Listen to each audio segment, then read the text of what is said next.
Another month of the season has come to an end as we have completed August, and now we're going to be heading into September. Before we do that, obviously we have the August recap to do. So our Atlanta Braves are sitting at 78-56 on the year, which is good enough for first place in the National League East. They finished last month in second place as they lost their first place spot they've had for pretty much the entire season. And then they regained it in the month of August as they had a very good month. They won a series against the Nationals, and they overtook the Nationals for that first place spot. And the Nationals are 2.5 games back, so there are a couple games lead.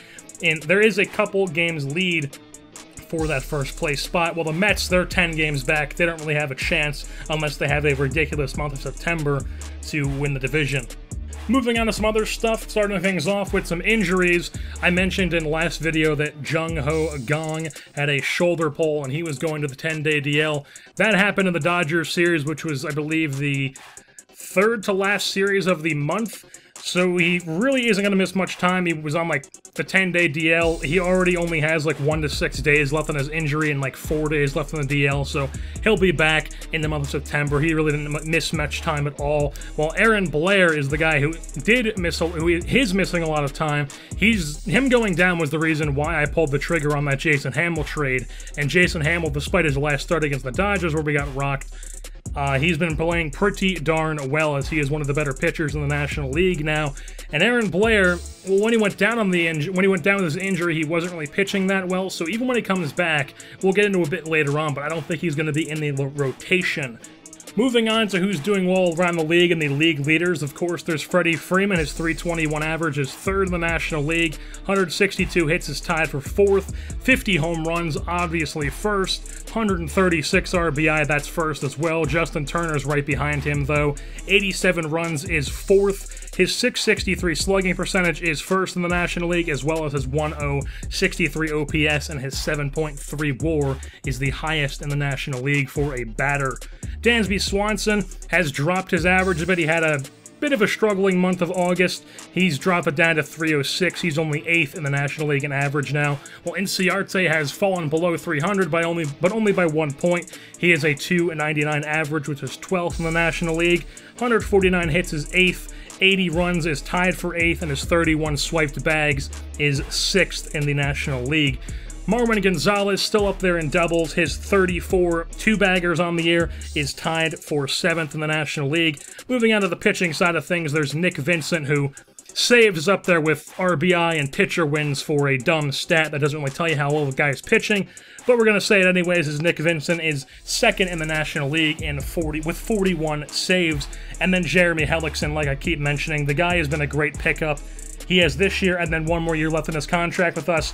He's got a 2.31 ERA, which is 3rd in the National League, and then a 1.03 whip, which is very good, 5th in the National League. Taking a look at the pitchers that we haven't gone over so far, there's Julio Teheran, which is just being Julio Teheran. He's winning games. He has 166 innings pitched, 154 strikeouts, a 3.14 ERA. He's pitching pretty well as our #1 guy. Jason Hammel, 152 and 2/3 innings, 129 strikeouts, 3.18 ERA, a 1.25 whip. The guy's pitching pretty well. Like I said, he had a bad start against the Los Angeles Dodgers in his last start, but he is going to rebound. Well, he is rebounding because that was just one bad start with the rest of the season. Mike Foltynewicz, he's had a pretty good couple months here as he's really shown he is a quality 5th starter. He has a below 4 ERA now with a 3.95 and 132 innings pitched. And he might even be I think he is actually the only starter on our roster with more strikeouts than innings pitched, with 135 strikeouts to his 132 innings pitched. And then in the bullpen, we have guys like Matt Wisler, who has been, in my mind, pretty darn good out of the pen this year. We didn't really have room for him in the starting rotation. I didn't want him in AAA, so we've used him in the pen this year, and he's been pretty darn good in 84 and 2/3 innings. He has 70 strikeouts and a 3.08 ERA. He's a guy who, heading into next season, I might want to use full-time in the bullpen and just, like, transition him to a reliever. Depends on what happens in the offseason, because we do have a lot of moves to make, a lot of question marks heading into our team next year. We'll focus more on that once we actually get to the offseason. And then Arodys Vizcaíno has been probably our best reliever. 47 1/3 innings pitched, 44 strikeouts, 2.66 ERA. He's a beast in that 8th inning role. We did also make a couple roster moves within the organization, the first one being we sent down Roberto Perez to AAA. I know the guy is not typically a guy you're going to see sent down to AAA with his age and the contract he signed. I mean, it's not a huge contract, just multiple years with like $1 million something per year, but he's down to AAA. He was hitting .219 with a .318 OBP in the major leagues. Not cutting it. 114 at-bats, not cutting it. He has high discipline. We're expecting him to get on base when he does play. He wasn't doing that, so Perez got sent down. And now Gordon Miller, the guy we did have a prospect profile on, has been called up to be our backup catcher in the major leagues. Wilfredo Tovar, a guy we called up earlier on in the season, has been having a pretty darn good year. He was a starter for one point. He started when Swanson went down. He started when we sent down Albies. And now he's just kind of the guy who just fills in anywhere we need him. And he's hitting .325, .379 OBP, and 191 at-bats on the year. He's been a pretty good player for us. Marwin Gonzalez, we all know, he's been having a great year. He's been hitting above 300 the entire season. He had a struggling month of August, but he's still hitting .322 with a .366 OBP and a .578 OPS and 382 at-bats, 11 home runs, 61 RBI. The guy's still having a darn good season. Chase Peterson is a guy who was tearing it up in AAA, and when we sent down Albies, we called up Peterson to be our backup, like third, second, and short guy. And Peterson has been pretty darn good at 90 at-bats since coming up to the major leagues this season. He's hitting a .311 with a .392 OBP and a .522 OPS, so the guy is doing his job. Or .522 slugging, I should say. I don't know why I said OPS. And Jacob May is a guy who also has been pretty solid as like a fourth outfielder, fourth or fifth outfielder. Him and Granite kind of go back and forth that role. Granite has kind of fallen off. He had a good start to the year, but he's not really too good now, and he hasn't really been performing like up to what he was early in the season. But May, .271 average, .375 OBP, and 96 at-bats. He's been a quality fourth outfielder for us.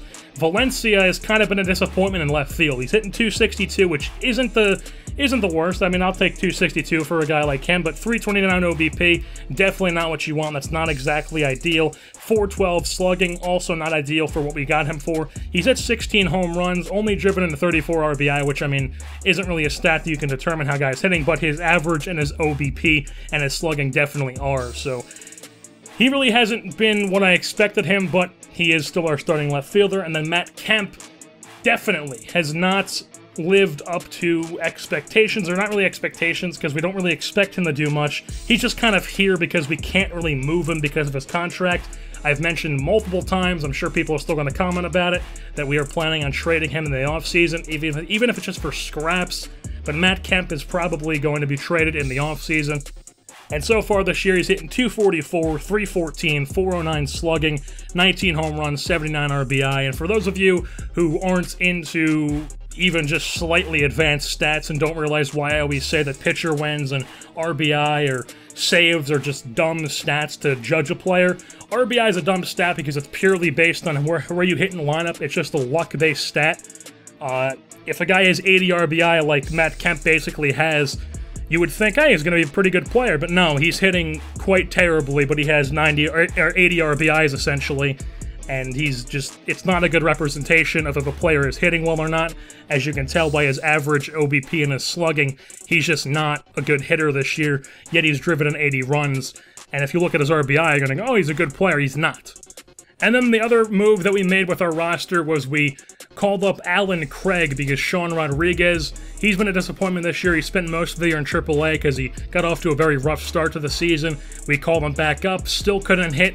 And Alan Craig has been raking in AAA all season long. So Alan Craig is going to be mainly a corner outfielder backup guy for us. He can play first base if Alan Craig, or if Freddie Freeman needs a break.